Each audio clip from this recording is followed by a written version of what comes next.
اس سے قبل گزشتہ رات امریکہ نے ایک بار پھر ایران کے مختلف علاقوں پر حملہ کیا، جس کے جواب میں ایرانی فوج نے بھی امریکی مفادات کو نشانہ بنانے کا دعویٰ کیا ہے۔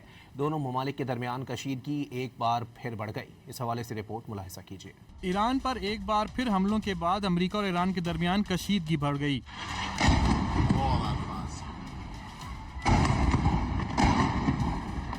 امریکی سینٹرل کمانڈ نے آبنائے ہرمز سے گزرنے والے 3 تجارتی جہازوں پر ایرانی حملوں کے جواب میں 80 سے زائد اہداف کو نشانہ بنانے کا دعویٰ کیا۔ امریکی فوج کے مطابق ان حملوں میں ایران کے فضائی دفاعی نظام، ساحلی ریڈار تنصیبات اور اینٹی شپ میزائل صلاحیتوں کو نشانہ بنایا گیا۔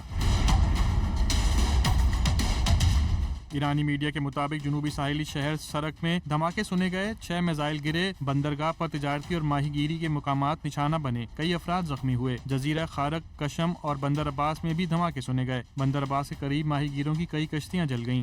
ایران کے پاسداران انقلاب نے دعویٰ کیا ہے کہ اس کے بحری اور فضائی افواج نے مشترکہ میزائل اور ڈرون آپریشن کے ذریعے 85 اہم امریکی فضائی تنصیبات کو نشانہ بنایا۔ بحرین میں موجود امریکی 5th فلیٹ کے اڈے اور کویت میں الس سالم ایئر بیس کو نشانہ بنایا گیا۔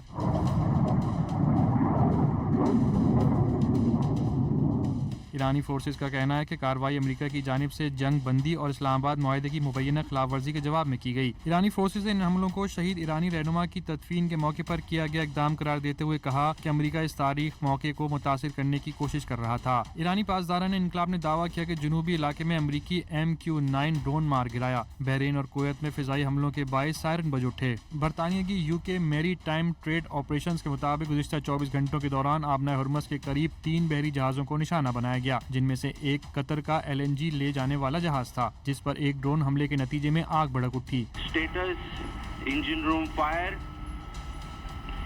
and full of smoke. Unable to assess further damage. قطر نے اس حملے کا ذمہ دار ایران کو قرار دیا تھا۔ We are an LNG vessel loaded with LNG dangerous cargo. We require your assistance.